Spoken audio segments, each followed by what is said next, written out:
Are you strategically looking at specific areas next to the hospitals, next to the business centers, or it's just a math problem for you? It's mostly a math problem and who's going to manage it problem. We tell investors that we're going to invest in apartments in secondary and tertiary markets. You start finding properties, you start deploying capital into properties, then you can circle back with them. This is what we bought. You want to invest more. You need to have people on your team that are going to keep you out of trouble and make sure that you're doing as right as you can for your investors. So Hello everyone, and welcome back to the Path of Progress. I'm your host Alex Kononov, and today's guest has been in the game longer than most people have even known the rules. I'm joined by Stewart Beal, a real estate developer, property manager, builder, and investor who started his entrepreneurial journey at age 13 years old. Since then, he's gone on to found over 20 companies, managing 3,000 plus units, and co-found investment funds that has acquired more than 6,000 apartments. He's been behind some of the most ambitious redevelopment projects in the Midwest, including Detroit's iconic Broderick Tower. Stuart, welcome to the show. thank you very much. Thank you very much. It's my pleasure. Honestly, we have so much here to unpack. Your rich history and background. I don't know where to start. So let's start from the beginning. You started a lawn care business at 13 years old and launched Beal Properties at 19.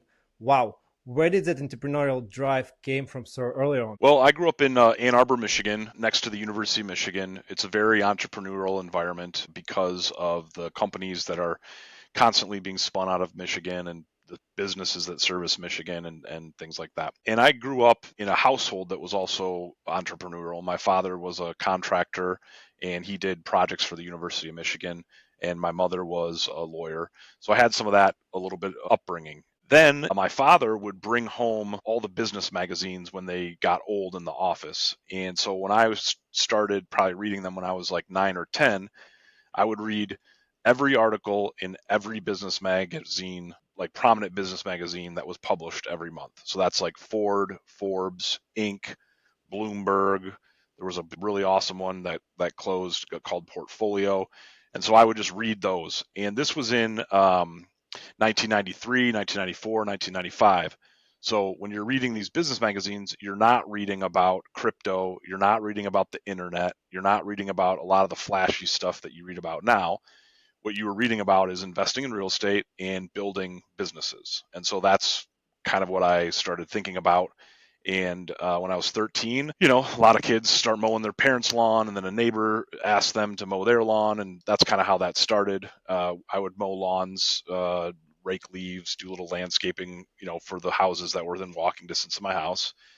And then when I was 16, I got a vehicle and was able to expand it all over the neighborhood that I lived and outside the neighborhood. And then when I was 17, 18, 19, we made it a real business, started signing contracts, employees. And when I was 19, I sold that business for $250,000. And the deal was $50,000 down. And then I lent $200,000 to the buyer. And so they paid that off over 10 years. So that did two things for me. The first thing is I had $50,000 to invest in real estate. And then the second thing is I had $1,500 a month coming in the door for 10 years. And that supported me being able to not have a salary and be able to do entrepreneurial things. So not only you created a successful business, but you also had a successful exit, and not a regular successful exit, but you have creative successful exit with a seller financing arm to it, which enabled you to progress even further besides it. I want to rewind a little bit. So I think it was a really interesting point how your parents taught you and how he raised you. They didn't push all this business stuff on you, but they surround you with all the information and let you dive deeper into yourself. And this parenting topic is very close to me. I'm a young dad. I have 2 little toddlers. And I'm always thinking, how is the ways I can inspire them to become better version of myself, of them, and be inspiration for them. So thank you for that information. Let's continue. Yep. Yeah, so a little bit more on that topic. Unfortunately, the education system in the United States is often focused on things that are not going to set people up for success. So, I took Latin. I learned about cursive, those things. I played the bassoon, which was fun, but I'm not going to be able to pay my rent playing the bassoon, And so what I feel is that let let the system teach your kids what they're going to teach your kids, but you need to do the financial literacy at home. And so we spend a lot of time on that. I have 3 young daughters, and the other day my daughter Liliana said she wanted to earn some money, so I had her come to the office. She did shredded papers, opened mail, sent out mail, and she said at the end that I owed her $25. Well, I didn't have $25 on me. And so I said I would pay her the next day. And the next day I went to pay her and she said, no, it's $26 because I charge interest on what you owe. And I said, wow, she's paying attention when I'm talking because, she didn't learn about interest as a 9-year-old in public school. It's very good. So, are they have an interest in real estate? What you doing in the specific projects? Do they go on your projects with you? Yeah, they travel with me all the time and go on my projects. Hopefully, they're going to be a little smarter than going into property management. Maybe they can be more asset managers or financiers or investors or something, because we deal with a lot of we deal with a lot of really tough stuff in the property management field that I would hopefully be able to shield them from. We'll come back to the property managers. This is a very important topic. But I think with your scale and your rapid growth, you'll be able to create a family office and let them run it. Yeah, exactly. So, Stuart, tell us a little bit about your first deal. You saved this money, 50,000. What was your first deal? Yeah, so when I was 19, I going to the Eastern Michigan University Business School. It's in downtown. Eastern Michigan University is surrounded by hundreds and hundreds of former mansions that in the 70s and 80s were turned into apartment houses.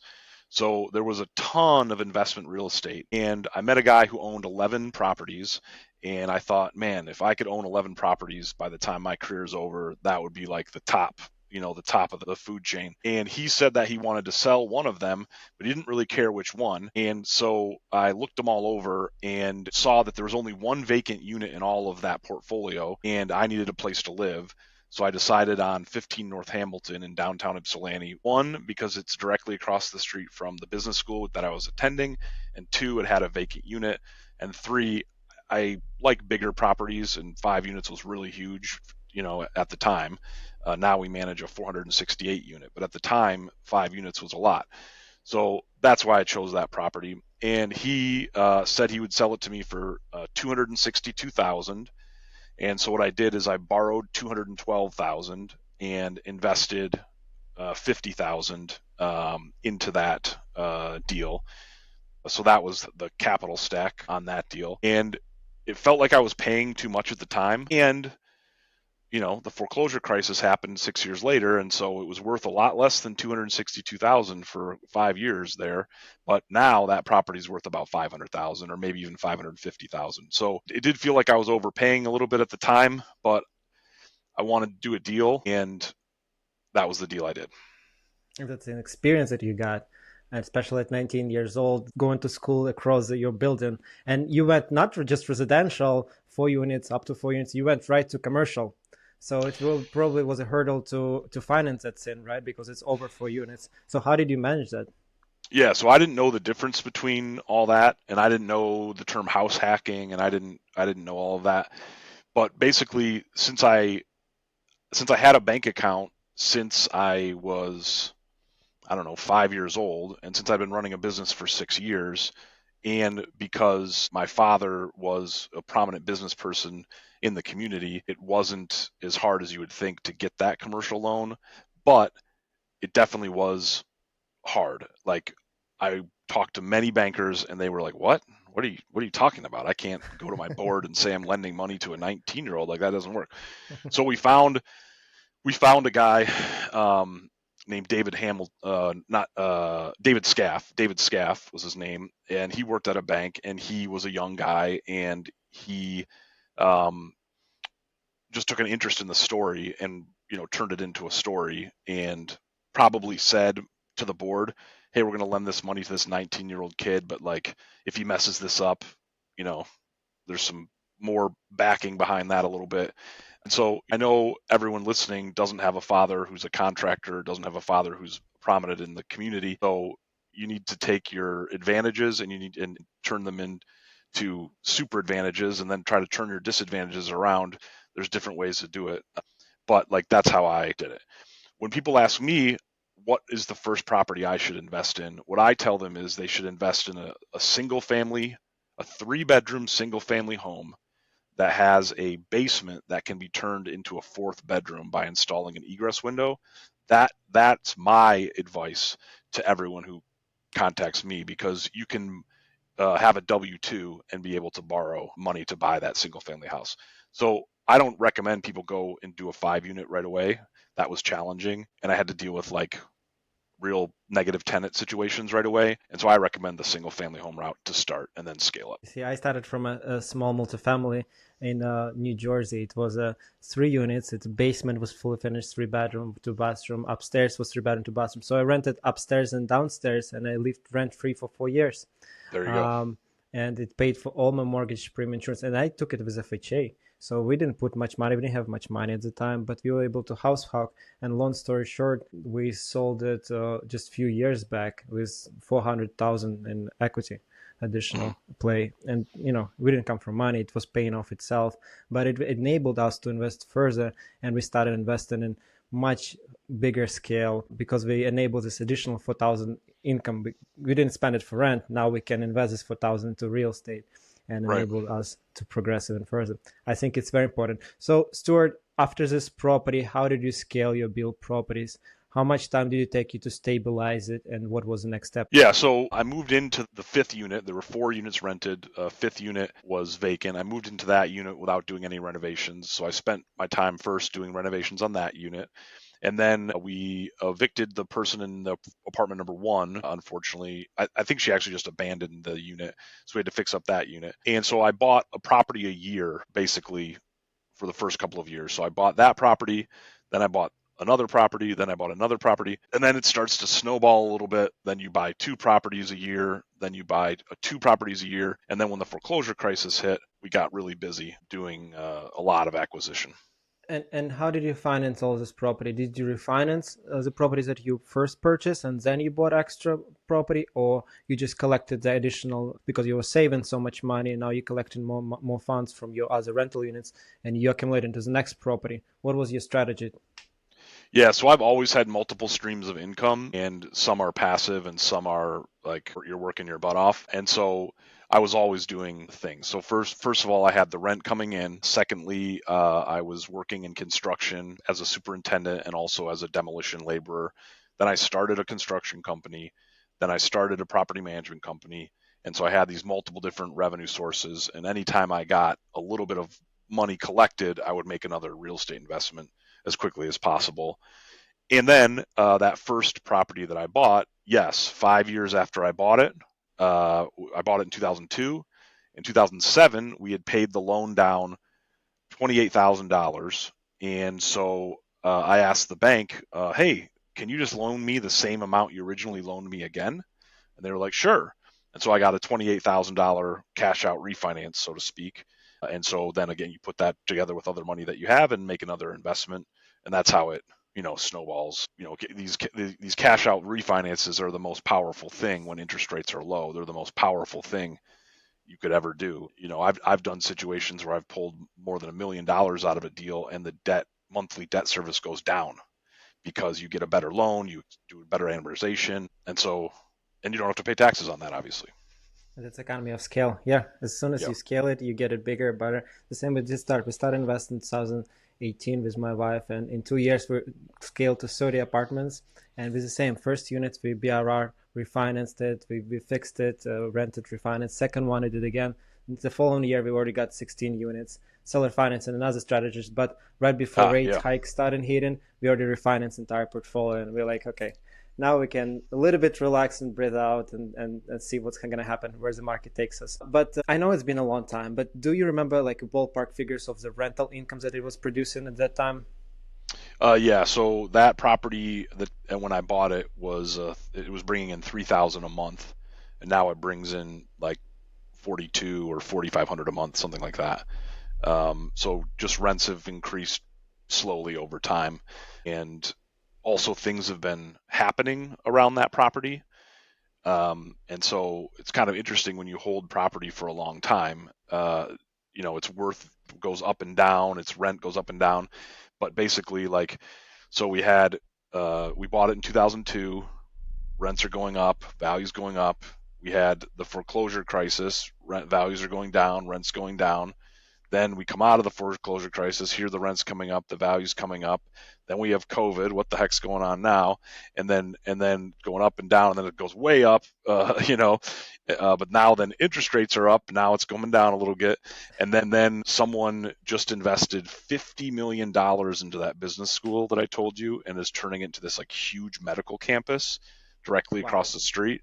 And so obviously that's going to increase the value of our property way more than ever before because of what's going on around it. A new restaurant opened next door. And so it's just really interesting when you hold a property for 20 years, what happens, the ups and downs with it. But just holding long term, in my opinion, is the best way to go. You can also sell in 1031. But I've always just been working on so much else that I just keep that property. It's my first one. So have you sold any other properties, or you just keeping all of them? What is your strategy Yeah, here? Yeah, so we if we own the property 100% ourselves, meaning Beal Properties, we never sell. If we have investors, we sell quite often because investors want to recycle their capital and they don't have to do the work to sell. We have to do the work to sell. So it's very painless for them to just say, "Hey, let's sell." So yeah, we sold the property on Friday last week. It was just a 6 unit. It was a little too far away. My business strategy on that acquisition didn't work out as well as I thought. I had investors in it. We just said, hey, let's sell it. Sold it for break even or small profit. Move on to the next one. No reason to keep this one that's causing trouble. So yeah, we've sold. We've sold for all different reasons, but primarily ones that have investors in them. But it never was because of the market. Because you've been so long in the market, you're so nimble to all the changes, ups and downs in the market, rates, interest. You're like, okay, guys, I'm already 20 years doing this stuff. It's just gonna go away at some point. Let's Well, keep it yeah, for the long term. I mean, I didn't really want to sell the 6 unit because I thought the neighborhood would change over time, but the investors can be impatient and didn't want to wait for that. But like I own a 36 unit in Toledo, Ohio, and it's next to this huge hospital, and the hospital is just getting closer and closer and closer to the property, and now the hospital's building housing next to the property, and so just holding these things long term, a lot can change. In addition to you doing a good job and you executing your value add plan, there's other people that are doing things that can improve the value of your property. And people see it all the time. So, do you have some specific strategy when you're trying to find those next acquisition for yourself? Are you strategically looking in specific areas next to the hospitals, next to the business centers, or it's just a math problem for you? Yeah, so it's mostly a math problem and who's going to manage it problem. We own the management company, so we don't want to buy something that we can't successfully manage, and I don't want to manage other property managers, other property management companies. So that's one thing. And then the location is very important, especially if you're investing in commercial. You can get people to live anywhere in a city, but like commercial, you need to get the location correctly. And I've made a lot of great investments in that regard, and I've also made some mistakes in that regard. By commercial, you mean retail or apartments? Retail, industrial, office, fitness centers, strip centers, Okay. that type of thing. And then yeah, so it's the math, but it's also the location and who's going to manage it. And what a build property looks like today? How big are you scaled nowadays? Yeah, so we have 100 employees. We have 3,000 apartments. The reason we have so many employees for 3,000 units is we have a full construction team. We also have a brokerage where we're helping people buy and sell properties. We have about 10 brokers. And then we do as much of our own maintenance as we can. So we have tons of maintenance people, property managers. We have a 4-person accounting team. It's a pretty robust business. And then we're also vertically integrating. We own a lawn care and landscaping company. We own a HVAC electrical plumbing company, and so we're kind of expanding that out that way as well. So at Build Properties, you operate and manage your own properties, or you have And another? yeah, and we manage them for other people as well. Yeah, so if you Okay. if you bought a single family home in Ypsilanti, Michigan, you could hire us to manage it. I love managing single family homes. If you bought a 468 unit apartment complex and you wanted to hire us to manage it, we would love to manage that. We just took on a 468 unit apartment complex for a client. So we're managing anything that we think we can successfully manage, and we want to make sure that we're well aligned with the client and the client has the money necessary to do what needs to be done to make the property successful. That makes sense. Bill, share with us, how did you scale to such a big volume? How many years did it took you, and what was the key points, the turning points in scaling this business? Well, so the number one thing is the team. So I realized immediately that while I had some business acumen, I didn't have any skills with my hands. Now, I could do lawn care, I could do landscaping, I could do demolition, trash out, painting, but I couldn't do any maintenance. And I bought a maintenance book and I tried, to do the maintenance. I just wasn't very skilled. So I immediately realized, okay, if I'm going to buy a second property and if I'm going to maintain this first property, I need to have a good maintenance person. So I found that person on Craigslist. And then I realized that I didn't like doing accounting. I like reviewing accounting, but I didn't like actually doing the minutia of the accounting. And so I hired a bookkeeper very early on. And then I don't enjoy showing apartments, on scattered site properties. You drive 20 minutes to the property, the prospect doesn't show up. You're sitting there, you're like, dang, I'm trying to run a business and I'm waiting here. It's just not working as a leasing agent. So I hired a leasing agent as soon as possible as well. And I have the ability to do all of these jobs. So when the leasing agent doesn't show up, I can be the leasing agent for the day, that type of thing. If the accountant quits, I can do it for a few weeks until we get a new person.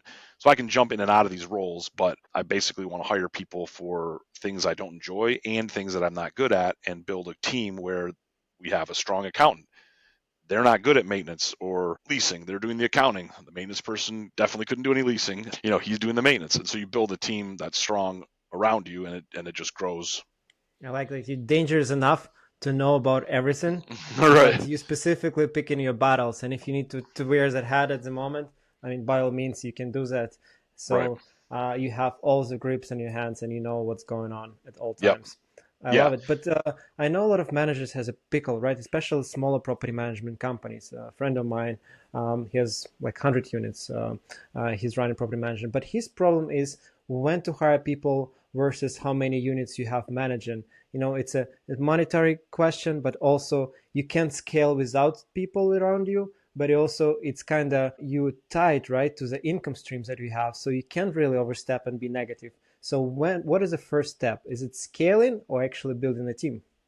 Yeah, so you need to at first find part-time people that are willing to help you for a fair price until you're scaled enough where you can put people on your payroll.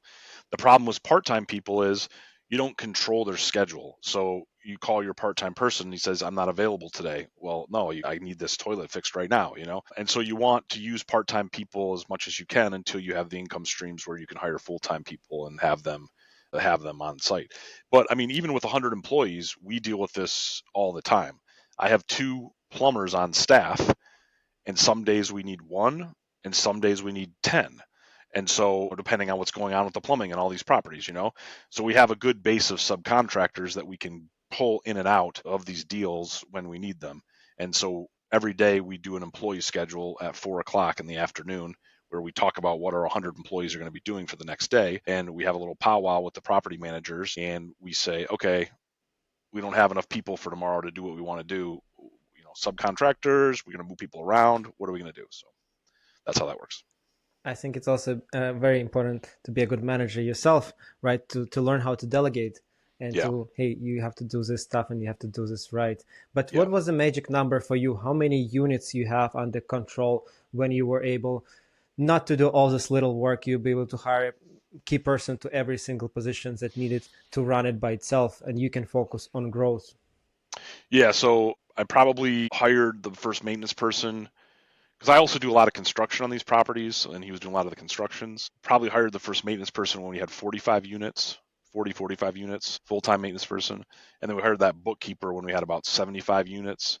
And we already started managing properties for other people too at that time. So we had some income from that coming in. And then we hired our first property manager when we had a couple hundred units. So then I managed half and they managed half. So our property managers right now manage about 250 units each. That's your number, 250 units. So you're comfortable to let them manage their little pocket without running short on time, right? Yeah. And then at the size of our company, I serve as the regional property manager. It's a role that I want to get out of if we can scale up to 5,000 units. But at 3,000 units, I'm the regional manager, and I meet with each property manager twice a month to go through what's going on in their portfolio and make sure they're on track. And I always find major problems that they're missing and point them and help them get that back on track type of thing. And what areas are you focusing on as a property management company? So occupancy is very important. Completing maintenance in an affordable manner is very important, and marketing.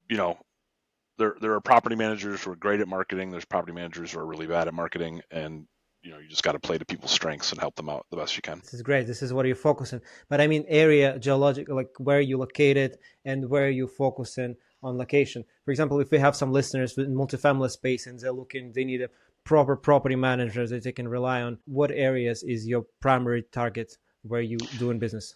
Yeah, okay, great. So we have offices in Michigan and Ohio. And so we have offices in Grand Rapids, Lansing, Ypsilanti, Michigan, Detroit, and then Toledo, Ohio. So it's 5 offices in the lower half of Michigan and Toledo, Ohio. That's where we manage properties. I also invest in a former business partner of mine and friends syndication. So I have investments in Alabama, North Carolina, South Carolina, Georgia, through his syndications, because I want to have my real estate investments be geographically diversified while we only want to manage things that are close by. Love it. And when you say our office is located in the cities, do you cover entire MSA or just that? Do you have some radius that you go from that office? Like, is it up to 50 miles? Yeah, 1 hour radius. Yeah, 1 hour radius. Yeah, so we manage properties. We have 5 offices, but we manage properties in, I think, 68 cities, 69 cities, something like that. Very good. Very inspiring. I mean, the growth is just mind blowing. And I'm sure you're going to get to 5,000 sooner than later. Thank you. But let's move on to the next subject that I think very interesting for our listeners, becoming a builder and developer. I know a lot of investors shy away from heavy redevelopment, but it's not you, right? Definitely not you. How did you get into large scale projects like Broderick Tower?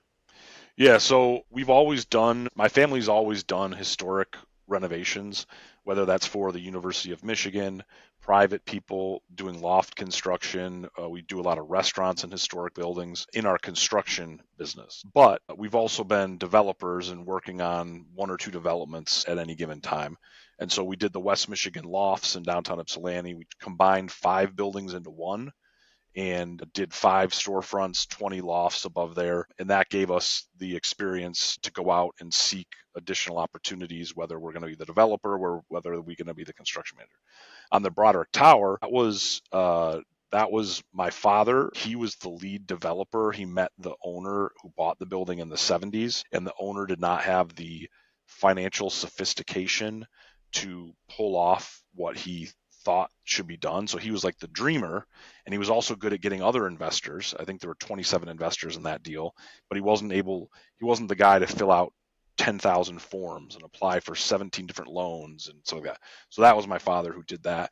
I was an investor in that project, and I also worked on the construction project, and we still have a percentage ownership of that property today. And I also was the property manager of that property. We opened the property, my team did, and that's what I worked on.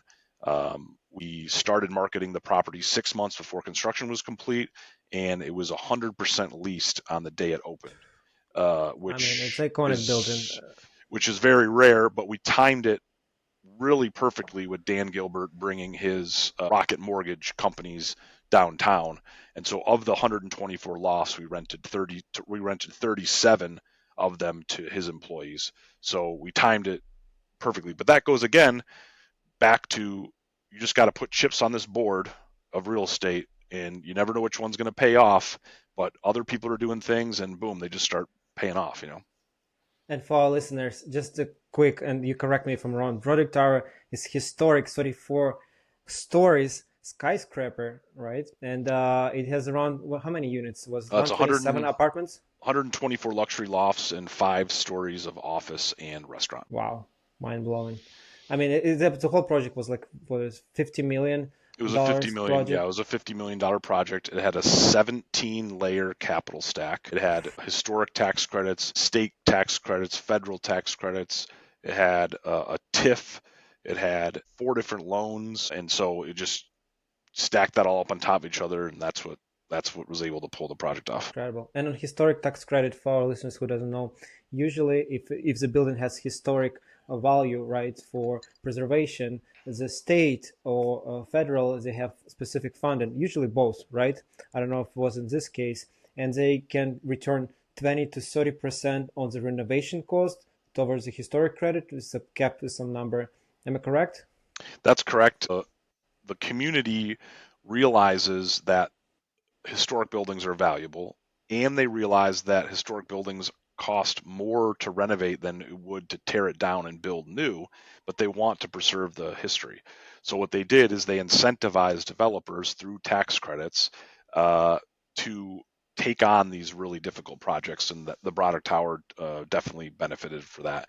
The project absolutely under no circumstances would have happened without historic tax credits. The amount is substantial. And It's substantial. just from my understanding, how the historic tax credit works, do they give you a fund in the back, or they give you actually the credit towards your taxes for real estate tax? How does it work in this Yeah, case? it can work two ways. Number one, you take it as a tax credit on your tax return. It's a loss on your tax return. It shields your other income from taxes.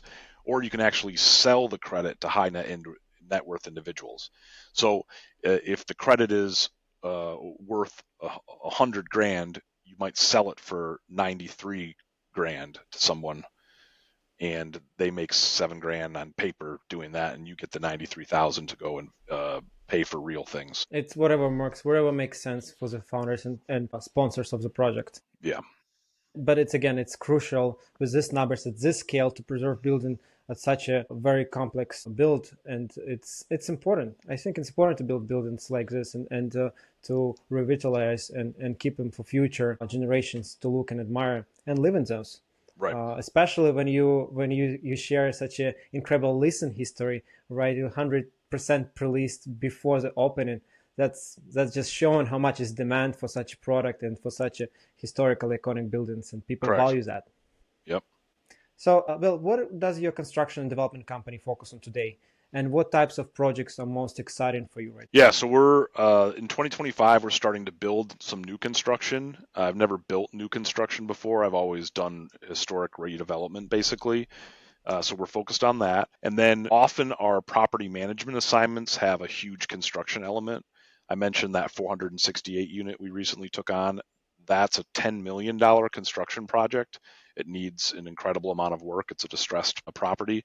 And so that's what we work on, is we work on properties that we are buying and we need to fix them up, or our clients hire us and they need to be fixed up. But on the development side, is a specific asset type that you're looking to develop? Is it retail or multifamily projects, housing? Do you do research on the sale, and what areas do you choose? Is it in proximity of your home base, or it doesn't matter for you? Yeah, so the new construction that we're building is infill. I own some vacant lots in the city of Ypsilanti, and so we're building a duplex, a triplex, a fourplex on these vacant lots. It's what we call infill development.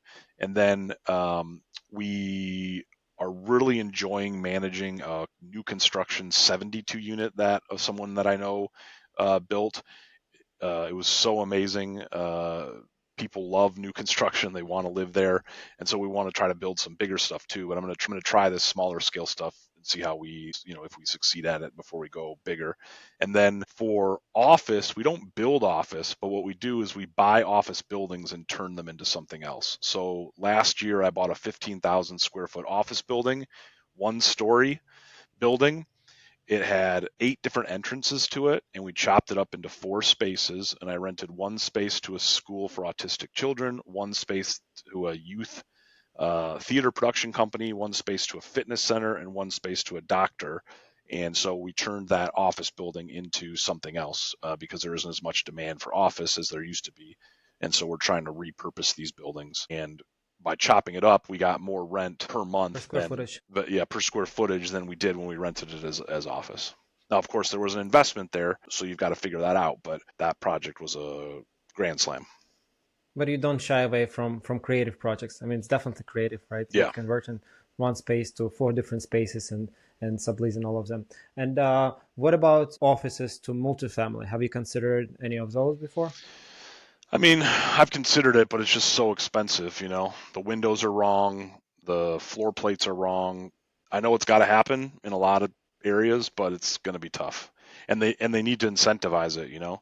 Maybe you get maybe if you turn an office building that's been vacant for more than a year into housing, you get 5 years of no taxes or something. Or Don't they have opportunity zones for this kind of deals? yeah, they do. I've looked at some projects to do opportunity zone projects. I haven't done one myself, but yes, they have some things like that. Yes. Inspiring. I mean, I think you're trying a different little sense. You're taking one step at a time, and I think in a couple of years we're gonna have another episode with you, and you'll Yeah. say, Good. Alex, we're building 150 unit apartment complex Good. now, and we're building 200 unit apartment complex here. I love it. It's your own path of progress. You develop and you're growing from one smaller cent to bigger. Now you want to try development. You want to try on a small multifamily, but you already have in talks partner up with someone on a larger multifamily, and considering other projects, checking out your avenues, diversifying your involvement in real estate. I love it. Now let's talk about scaling up and raising capitals. It's a whole another different arm. It's a whole another different role. Talking to investors, working in this space. I know through Watermark Partners, you've raised over $100 million and acquired more than 6,000 units. What's strategy behind this scale? Why did you go this direction if you actively involved in actually managing and building properties? Yeah, so the foreclosure crisis in Ypsilanti, Michigan, where I lived, dragged on for years and years. So I bought a ton of properties in the foreclosure crisis, but it just kept dragging on and prices weren't rising. But I ran out of my own personal capital because I had bought so much at the beginning of the foreclosure crisis. So I started asking around, hey, there's a lot of good deals to be had. Does anyone want to invest in them with me? I found three partners that wanted to invest in a deal with me. We did that. It was successful. And so we said, why don't we do a real estate syndication? I started reading about them. And so in 2015, me and two partners, and then eventually we added a fourth and a fifth partner, we created Watermark. We raised $2.6 million and bought 14 buildings in that fund. I think there were probably 30 or 40 investors. And then we did fund two, we raised 5 million. We did fund three, we raised 20 million. We did fund four, we raised 50 million. And then we did a Sunbelt fund, and then we did a second Sunbelt fund. So we did five or six funds, and we raised $130 million and bought these 6,000 apartments. The good thing about that team is there was five partners, and we worked 7 days a week around the clock doing this for 5 years. We enjoyed doing that. We had conference calls every Saturday morning, like for 5 straight years, and we just were working it really hard. And we each had a role. So Tom was the fundraiser. He did 90% that and almost nothing else fundraising. He probably talked to 10,000 people over 5 years to raise the money. I raised a little money myself, but I also was the guy boots on the ground. I was the guy meeting with these 75-year-old apartment owners and convincing them to sell to us. Signing contracts on the hood of their car or in their basement, wherever I could find them, wherever I could get a moment of their time. And we just did it. I mean, I can't really explain how it was that successful. I know I can tell you a lot of steps to raise a couple $1 million, but this just, it exploded and we invested. And then COVID hit. Our partnership frayed just a little bit. We didn't know exactly what was going to happen, so we decided to start selling them. And so we bought 6,000 apartments, and then we sold all 6,000 apartments between 2020 and 2022. And we timed it right. Interest rates were low, so we got good value for what we were selling, and we exited those units. And then now I do real estate syndications by myself. I'm the only partner, and I do it with a staff. And I am doing it much more slowly because my staff doesn't work 7 days a week like we used to. They work 5 days a week, and we always get bogged down in property management stuff too. So we're on our fourth and fifth fund right now, and we're raising $10 million to invest in apartments, and we're raising $10 million to invest in office, running that same strategy I told you about, where we're going to chop these buildings up into something else. We're running those two strategies. I love how you come in with experience. Even in Watermark Partners, you started with a small fund, 2.6 million. You touch your water, you understand your proof of concept. Hey, let's raise another fund. Let's I have another building. Let's do it let's focus on that building, on that fund. And now then you grow to 50 million fund. And then after you decided, hey, listen, maybe it's a time to exit us, you successful exit, and now you focus on your own, bringing this expertise, bringing this all the insider knowledge from the area where you boots on the ground and expertise. You just bootstrapping the whole project by yourself with all this past experience. Understand all your ventures. You start from smaller piece, then you train yourself, you learn how to do it, then you grow your team. You build your team, you grow it. The same when you try it, it's a minimal impact from your side because you already coming from knowledge. Even in watermark parks, you come in as a boots on the ground with the knowledge of property management and renovations and repairs, all this insider knowledge, how to do this project, how to stabilize the project, right? How to do the value add if needed. And then you grew, you become an essential part in the deal. And now you're doing this yourself in a new way on a bigger scale, doing syndication yourself. I love it. What advice would you give to someone looking to grow from smaller deals into institutional scale investing? Yeah, so it's about the team, and it's about managing the money and managing the investor's money. Do not try to do it by yourself. You need to have people on your team that are going to keep you out of trouble and make sure that you're doing as right as you can for your investors. So that starts with a good lawyer who is going to put together your documents in compliance with SEC regulations. There are plenty of lawyers who specialize in raising money and real estate syndications. We use a law firm called Honigman in Detroit, and they have multiple people that are specialized in that. And they write essentially a 100-page document that protects you as the fundraiser to manage this fund. So that's the first thing. And then the second thing is who's going to manage the accounting of this enterprise. Not a lot of real estate syndication people want to do the accounting, but it's the most important part. I mean, they want to chase the deals and be looking at the real estate and raising money for investors, but who's going to be doing the accounting? So we were very fortunate.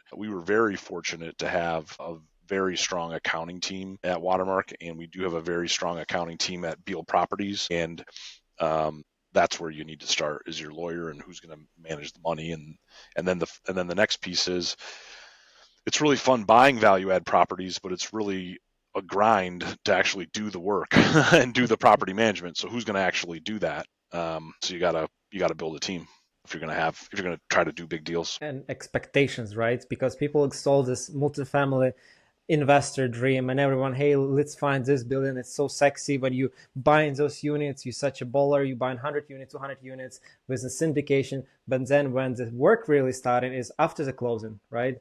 To stabilize this property, to renovate, make sure the tenants is properly taken care of, make sure the property manager and asset manager is on point of property manager. There's so many levels to this operations. And so expectations is very important, but building a team is a core to the whole thing, because you can't do it yourself. And like you did before on this watermark partners, you partner with other people who brought the value to you, right?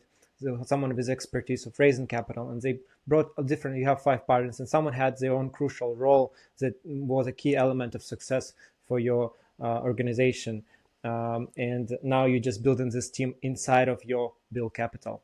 I love it. So I know you as a president of Beal Capital, you're pushing for more growth, right? What are your current expansion goals for 2025 and beyond? Yeah, so we're raising $10 million to invest in apartments, and we're raising $10 million to invest in commercial, and we're gonna self-manage all of that. So we need to make sure we grow our management team to do that. A lot of people can't lease office. It's pretty easy to lease apartments a lot of the time if they're nice and well priced, but office, I did a big deal recently. It took 9 months to get the lease done. And so that takes a different type of person, obviously.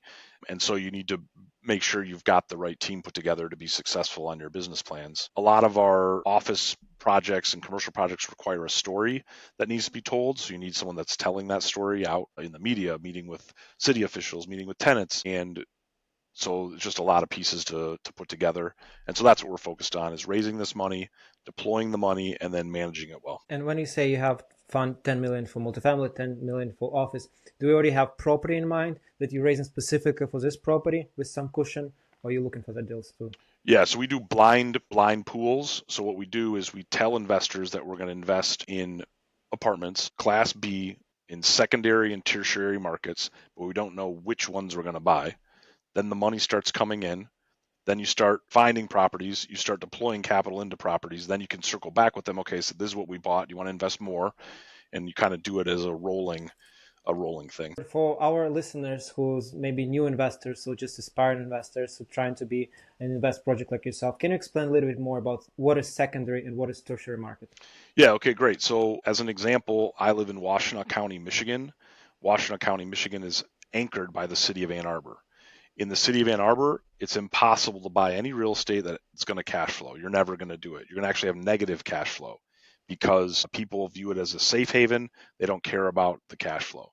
But if you get outside of Ann Arbor, Ypsilanti, where I live, that's more of a cash flow market. It's a secondary market. It's a tertiary market. It's close to Ann Arbor, so people can live in Ypsilanti and work in Ann Arbor, go to the restaurants in Ann Arbor, all that stuff. But then the rent is lower. That means the prices to buy the real estate's lower. It's easier to buy. And so that's what I mean by secondary and tertiary. Makes sense. And for me personally, I'm curious, what are the landlord and tenant laws in your markets? Is it more landlord friendly, or do you go through the hoops to evict people and enforce rules for your buildings for the property management company? Yeah, so in Michigan, it's pretty county specific, Wayne County, and then it's also city specific. So in the city of Detroit, it's very difficult as a landlord enforcing laws through the court process, whereas in, Ypsilanti, it's fine. And so it's just very specific. And so one of the things that when you're looking at a real estate deal, people say, hey, Stuart, do you want to buy a 30 unit in the city of Detroit? And I say, no, I don't, because I can't trust the city and I can't trust the court system to help me make this investment successful. I'm not doing it. I'll invest 1 second outside the city of Detroit in Wayne or Grosse Pointe or any of the, but I'm not going to do it in the city of Detroit because I can't trust it. And so you just have to be really smart. If you're buying a big building that has a huge delinquency, you have to evaluate how that you're going to resolve that. Love it. You're picking your battles, right? And that comes with experience. Being in this game for so long, you know what areas you go to. Someone will tell you the city, and you just no, guys. I appreciate the opportunity, but this is not for us. And it's important to say no, right? Yeah. So, first of all, you don't have enough money to buy every single property that you ever see. So you need to be selective in some regard. And so you might as well be intelligently selective. And so you need to invest in real estate that whoever's going to manage it is going to be successful. And, you need to do your due diligence, both from environmental, building, financial, and that's how you pick and choose. And so I'm invested in a real estate syndication that's buying nursing homes. And the two guys, assisted living, I should say, the two guys that are running that evaluated 150 assisted living facilities and bought 2. And that's what you got to do to find the deal that works for you. A lot of saying, when I started investing in real estate, I bought small units, 2 units and 3 units, but I started using bigger pockets to analyze deals. In my first year alone, I had 500 property on a road. Wow. I bought only 3 properties. Wow. Yeah. But the next year was another 20. I knew already what's going on in the market. It helped me such a boost of confidence and understanding the market that the following year I did probably a dozen, but I closed on another like 20 units. And the first year, you just have to do the work. You have to understand the numbers ultimately. And the assisted living facility is a whole nother level, right? It's a whole nother underwriting because it's heavy stuff, and understanding all the metrics for the need in such markets, it's very important. But even wherever you guys started, and for our listeners, again, underwriting due diligence is one of the crucial pieces to start as a process, because as I say, 7 times measure, 1 time cut, and you need to go through this process and don't skip on it. Yeah. Stuart, how do you stay organized and focused with so many moving pieces, and you're doing development, you're doing property management, and you're doing fund management? What is your secret? So the first is intensive hours. I work very intensive hours. The second thing is we've used the same property management software for 22 years. It's called Rent Manager. People try to get me to switch all the time. I say I'm not doing it. I've been doing it for 22 years. That's where everything is saved for our property management business. And then in our fundraising investor business, we use investnext.com. That keeps us organized very well. And then I'm a prolific emailer. I do not like to speak on the phone. People constantly say, hey, can we do a phone call? Can we do a phone call? I say, no, just email it to me and I'll respond, because I can send 50 emails in the same time I could do 1 phone call. And so I really keep my emails organized. I get to inbox zero very often, meaning I don't have a single email I need to respond to. And then another thing is we have a network. Every single property has a folder on our network, and everyone that works on that property saves everything related to that property in that folder. So all of our 100 employees share the network and share these folders. And so that's how we keep a lot of that stuff organized. And not a single thing about our business is on paper. It's all digital on the network. Love it. And now, even more important question: how do you manage all the cluster of work that you're doing so many hours a day? How do you manage your family and Yeah. and spending time with your kids? Yeah, so the number one key is my wife. All credit to her. She's very important, but basically, you just have to have a set time and a set schedule. So I don't have any meetings before 9:30 a.m. because I drive my kids to school from 9 to 9:30 a.m. That's a very special time. And then I do dinner with the family every single night, but then I work after dinner a lot of the time. And so we just have like a set schedule. And then I work 6 days of work. I work 6 days a week every week, but I often don't work on Sunday, and that's most of the time. That's family time and also some fishing time. And so just got to set it up and keep it in stone. You work so hard. Do you have a magic numbers that you're striving to, or magic number of units that you wanna, or passive incomes that you're trying to achieve in your lifetime? So it's enough, or you're doing this as simply as passion and you don't have that number. Yeah, so it's mostly just passion and enjoying what I'm doing. I definitely don't have a specific number of net worth or number of properties or things like that. It's mostly just a passion, but I also really enjoy helping people and helping our staff. So like a Facebook post I recently did was like, this is the 20th person that works for me that has gone from renting to now they've owned their own single family home. Or here's a guy that's worked for Yes. us, now they're buying their own investment property. So we have employees that started at earning $10 an hour with us that now earn over $100,000 a year over a period of time.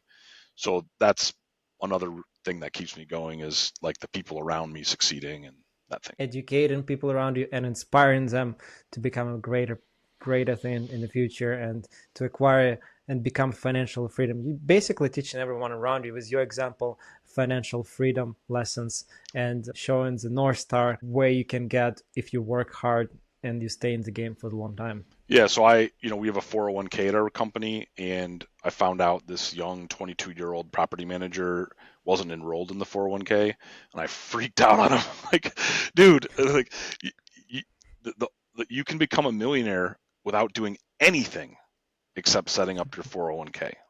That's all you need to do. At 20 years old, you work for a company that has a 401k, set up your 401k, you are an automatic millionaire. I don't know when it's going to happen, but it's going to happen. And so I bought him a book. The Simple Path to Wealth, or I think it's called, and I made him read it, and he set up his 401k. Love it. It's inspiring. You Yep. touching one soul at a time. Move on. I have quick hits, lightning round for you. So whatever first comes to my mind, just let me know and we'll move on. One book or resource that's had the biggest impact on your real estate journey. So it's not a real estate book. It's called The Snowball. It's Warren Buffett's autobiography, and you must read it. It's amazing. And the Snowball applies to real estate perfectly. You buy one property, then you buy two, then you buy four, then you buy eight. And so that's the book I recommend. Most important trait a new investor should build early. So the new investor needs to be able to have the stomach to do what they're going to hire people to do, because the people you hire are going to let you down a lot of the time. So, I don't want to be cleaning up sewage in a basement, but I've done it 100 times because it has to be done. So you shouldn't be getting involved in real estate if you're not willing to do all aspects of the business and work hard. Been there, done it. Roll your sleeves and go to work. One thing you wish you had known 10 years ago. So the biggest mistake I've made in real estate is not having a property insured properly. So before you buy a property, you need to develop a relationship with an insurance agent, someone that you can trust, someone that's going to manage your insurance for you so you don't have to, and make sure that you have your properties properly insured. And don't buy the cheapest insurance, don't buy the most expensive, but buy something that works for what you're trying to accomplish. Do you do annual review for your insurance policies? Yes, we do. We have a master Google sheet that all of that information is logged in, and we're responsible for maintaining over 100 insurance policies, and so that takes a lot of work to manage that. And as a property management company, do you shop around for other options? If you know the insurance rates, they can go up in any day because the policies change and they get too much exposure to one element. Do you do that kind of work for your clients? Yeah, so we do not help our third-party clients with insurance, but we recommend an insurance agent that we work with that will do that for them. He's a real estate broker, not a real estate broker, he's an insurance broker, and he'll go out to 22 different insurance companies, and find the insurance company that has the appetite for what you have and find a good quote for you. I love it. You surround yourself with rock star in any industry, either it's mortgage broker or it's insurance. You have all people around you, and you recommend this as a powerhouse mortgage management company. You just recommend people these crucial pieces and help them to get it cheaper for their own property. Yeah, if anyone's working in Southeast Michigan and needs a recommendation for anything in real estate or construction, they can reach out to me, and I definitely going to tell them exactly who they should hire. Love it. So I have this last question for you. If someone wanted to reach out to you, how can they find you? Yeah, good. So my email address is sbeal@gobeal.com. Website is gobeal.com for property management. For investing, it's bealcapital.com. And then I'm Stewart Beal on Facebook. I'm Stewart Beal on LinkedIn. I check my Facebook messages. I have a virtual assistant who checks my LinkedIn messages, and they send me the important ones. So I'm very easy to find and reachable. You're very active on social media. Yes. I've seen it, and that's how we got in touch. And I love your passion and I love your drive, man. Yeah. Stuart, really appreciate you sharing your story, your past. It's a great example for all of us. It's stick around and your relentless action, and you're going to make it. Just do the work and stick in real estate long term, and it's going to happen. Yep, exactly right. Thank you so much. And to everyone listening, don't forget to like and subscribe for more inspiring stories on the path of progress. And as always, keep moving forward. Thank you, everyone. Bye-bye.